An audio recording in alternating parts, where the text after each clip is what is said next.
Vous avez forcément vu ces images, celles du 12 juin 2025, quand un Boeing 787 Dreamliner s'écrase à pleine vitesse sur la piste d'aéroport de New Delhi. Pendant des décennies, Boeing, c'était le rêve américain qui volait au-dessus des nuages. L'incarnation du génie industriel et du savoir-faire technologique américain. Un empire bâti sur la performance, la précision et une ambition sans limite. Mais aujourd'hui, ce colossal tremble. Et ce à cause d'une croissance presque trop parfaite pour tenir. Dans les années 2000, Boeing est au sommet. Chaque avion livré rapporte des millions. Chaque signature de contrat affole Wall Street. Son directeur, M. Wisman, a signé des contrats d'achat de 10 Boeing et de 12 Caravelle. Chaque modèle lancé est un bijou d'ingénierie. Mais derrière les courbes qui montent, un piège se referme. Un piège que personne n'aurait pu imaginer. Un piège que même les meilleurs ingénieurs de la planète n'ont pas su désamorcer. Ce piège, c'est celui de la croissance incontrôlée. Mais alors, comment le champion de l'aéronautique mondiale s'est-il retrouvé à supplier ses clients de ne pas les lâcher? Bienvenue dans l'histoire folle de l'ascension de Boeing.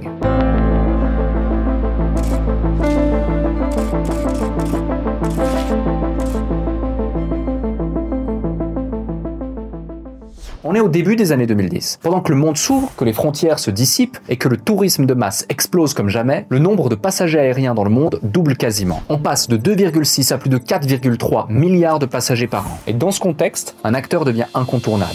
Boeing. Le constructeur américain, créé une centaine d'années plus tôt, aligne les records. Bien qu'en 2014, il réalise un exploit historique, 1432 commandes d'avions engagées sur une seule année, dont 723 livrées dans les délais, c'est tout simplement un record mondial. À Wall Street, les analystes et les investisseurs sont tous en transe. Le chiffre d'affaires bondit de 7% par an. La marge opérationnelle atteint des sommets. Le titre Boeing devient une des valeurs phares du Dow Jones. Bref, entre les dirigeants, les financiers, les clients et les investisseurs, tout le monde est content. À la base de ce succès, deux produits phares. D'abord, le Boeing 737, dont vous avez forcément déjà entendu parler. Un avion mythique, lancé dans les années 60, mais constamment mis à jour et amélioré avec les dernières technologies. Sa version NG, Next Generation, puis Max, domine le marché du monocouloir. C'est simple, une compagnie aérienne sur deux dans le monde vole en 737. À ce stade, c'est littéralement la vache à lait du constructeur aéronautique. Mais Boeing ne s'arrête pas là. Pour rester toujours plus concurrentiel, il lance le 787 Dreamliner en 2011. C'est un véritable pari technologique. Avec son fuselage en matériaux composites, il est beaucoup plus léger et consomme 20% de carburant de moins que les autres versions. Pour couronner le tout, sa cabine est plus confortable et mieux pressurisée. Alors, dès sa sortie, les plus grosses compagnies aériennes du monde se l'arrachent. Japan Airlines, Emirates, Qatar, American Airlines. Les commandes pleuvent et la production s'accélère à toute vitesse. Mais dans cette success story apparente, une dépendance s'installe. Plus le 737 et le 787 cartonnent, plus Boeing centre son avenir entier sur deux modèles. Conséquence, au moindre faux pas, ce n'est pas des avions qui risquent de tomber, mais l'empire entier du constructeur. On en reparlera dans quelques minutes. En 2012, pour assurer les commandes qui sont de plus en plus nombreuses, l'entreprise signe un partenariat majeur avec Dassault Systèmes, leader mondial du logiciel industriel. L'objectif est simple, digitaliser toute la chaîne de production, passer de la planche à dessin au jumeau numérique. L'idée, c'est que chaque pièce soit conçue, testée et validée avant même d'exister physiquement. Ainsi, l'entreprise gagnera du temps et fera moins d'erreurs pour satisfaire toujours plus rapidement ses clients. Du côté des usines, on introduit l'automatisation. Les robots s'occupent de tâches autrefois manuelles, réduisant la fatigue humaine et accélérant la cadence. Une modernisation nécessaire, mais qui va aussi créer une distance dont l'entreprise fera les frais seulement quelques mois plus tard. Quand on veut aller trop vite, on peut oublier de regarder les voyants rouges. Et chez Boeing, ces voyants vont bientôt clignoter si fort qu'ils feront vaciller tout le système.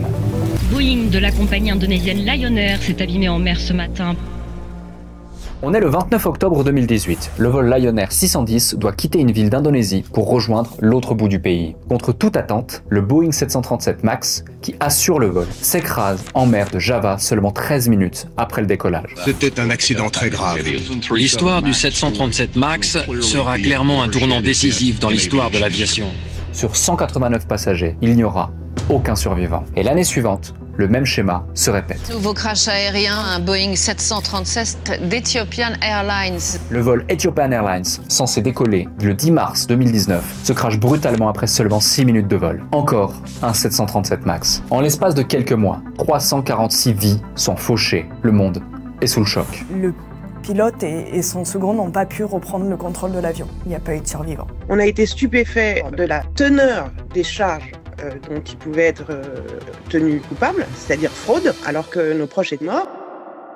Mais ce qui glace encore plus les médias et le grand public, c'est la similarité troublante des deux scénarios. Two Max's crash that has had pieces of doors fall out of the sky. That's the reality of Boeing today. Dans les deux cas, l'avion pique du nez et le pilote n'arrive pas à reprendre le contrôle. Très vite, les enquêteurs identifient le coupable, un logiciel automatisé appelé MCAS, Maneuvering Characteristic Augmentation System, conçu pour stabiliser le comportement de l'avion à cause d'un nouveau design des moteurs. Le MCAS prend parfois le contrôle du nez de l'appareil sans prévenir. Le problème, c'est que les pilotes n'ont pas été correctement formés sur ce nouveau système. Dans les deux vols, ils se battent littéralement contre leur propre avion, sans savoir exactement ce qui est en train de se passer. Pourtant, ce n'est que le début des problèmes, car après quelques mois d'enquête publique, les inspecteurs révèlent quelque chose d'encore plus inquiétant. Le problème n'est pas le MCAS, c'est tout un système. Chez Boeing, les ingénieurs sont sous pression constante depuis que la croissance a commencé à exploser. La direction veut sortir le 737 MAX plus vite que prévu pour concurrencer l'A320neo d'Airbus, lancé en avance par leur principal concurrent. Mais le design du MAX étant basé sur une cellule ancienne, celle du 737 des années 60, il a fallu bricoler. Et pour aller plus vite,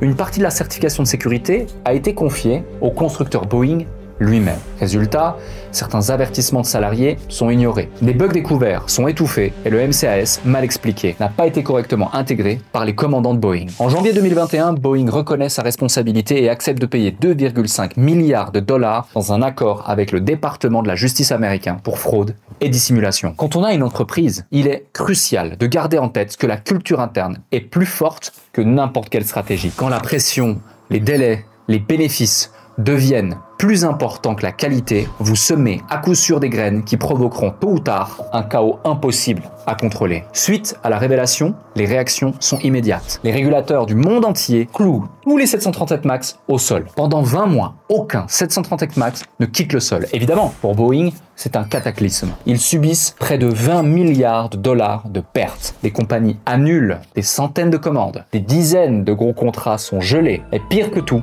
l'image de Boeing prend un énorme coup à l'international. Delta, Emirates, Lufthansa, toutes les plus grosses compagnies expriment leur perte de confiance vis-à-vis du constructeur. Des CEO d'aéroports exigent désormais des garanties. Et de plus en plus de clients expriment leur désir de faire uniquement appel à Airbus pour leurs commandes. Les passagers eux-mêmes hésitent. Dans certains sondages, un voyageur sur deux déclare ne plus vouloir monter à bord d'un 737 MAX. Comme on l'a déjà vu avec des dizaines de marques, un seul défaut peut détruire des années de crédibilité. Chaque interaction avec votre produit construit ou détruit votre marque. Or, dans les failles liées à Boeing, d'autres problèmes allaient bientôt émerger.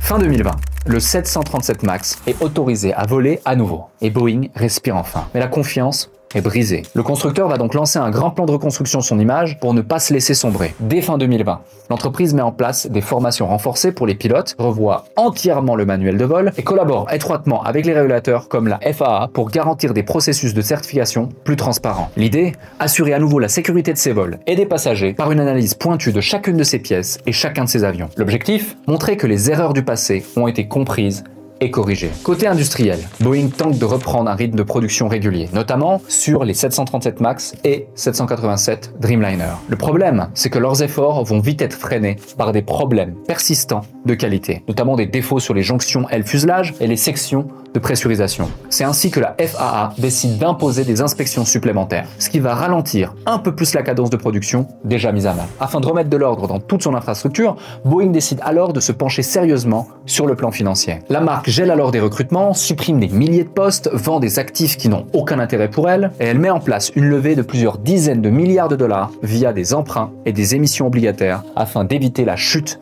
à court terme. Même la communication du constructeur qui n'avait pas particulièrement évolué au cours des années 2010 évolue enfin. Elle devient plus sobre, plus technique et plus tournée vers la sécurité des avions et des utilisateurs. En coulisses, les équipes de relations publiques et de lobbying travaillent sans relâche pendant plus de 2 ans pour contenir la fuite des clients historiques vers le concurrent Airbus. Boeing tente de préparer le futur en investissant dans la recherche sur des avions à hydrogène, la prochaine étape charnière de l'aviation. Mais elle ne s'arrête pas là, car elle va notamment développer des liens avec la NASA sur la même période, dans le but d'explorer l'aérospatial, secteur encore jeune, mais avec un énorme potentiel de développement. Pourtant, tout le monde se demande si cela suffira vraiment à redresser la barre. Et la conclusion à laquelle le constructeur arriva en 2024 va être difficile à avaler. Après des années de rattrapage, Boeing ne tient plus le rythme. Alors que son rival Airbus atteint 766 livraisons annuelles, Boeing ne parvient à en sortir que 348 appareils. C'est moins de la moitié. Et ce, malgré des carnets de commandes remplis pour 10 ans. Mais alors, pourquoi? Eh bien justement, parce que la cadence promise est tout simplement irréalisable avec les moyens actuels. Les défauts techniques qui continuent à persister ralentissent les chaînes de production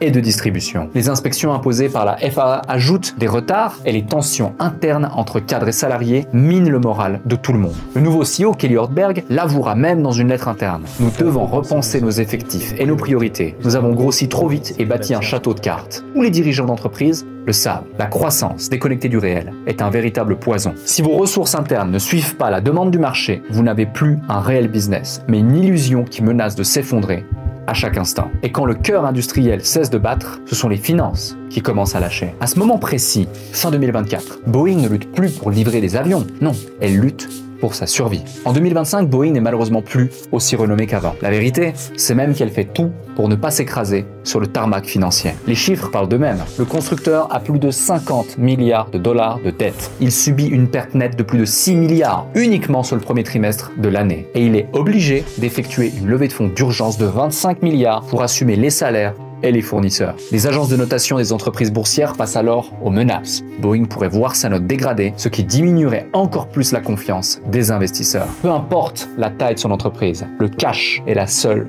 vraie sécurité. Même les géants tombent quand leur trésorerie fait défaut. Alors, si vous avez une entreprise, conservez votre trésorerie comme si votre vie en dépendait. Parce que d'une certaine façon, c'est le cas. À ce stade, Boeing n'est plus jugé sur ses performances ni sur son avance technologique, mais sur sa capacité à inspirer à nouveau confiance. Et dans cette quête, ni l'argent, ni les brevets ne suffiront. Il faudra désormais changer totalement de culture et peut-être tout reprendre à zéro. Pendant des années, Boeing a été le modèle ultime de l'excellence industrielle. Un géant respecté et admiré des États-Unis à l'Asie, en passant par l'Europe. Un géant capable de faire voler 600 tonnes à 900 km/h à 10 000 mètres d'altitude, avec une précision millimétrique, rendant ainsi la vie de millions de touristes plus confortable. Mais derrière tous ces chiffres, ses premiers succès et ses victoires, une vérité s'est imposée. La croissance, si elle n'est pas maîtrisée, devient souvent un poison mortel. Boeing a grandi trop vite. À force de vouloir battre Airbus à chaque lancement, de vouloir livrer toujours plus vite, le groupe a étiré ses process, épuisé ses équipes et compressé ses standards. Il a alors suffi d'un seul défaut, d'un algorithme mal expliqué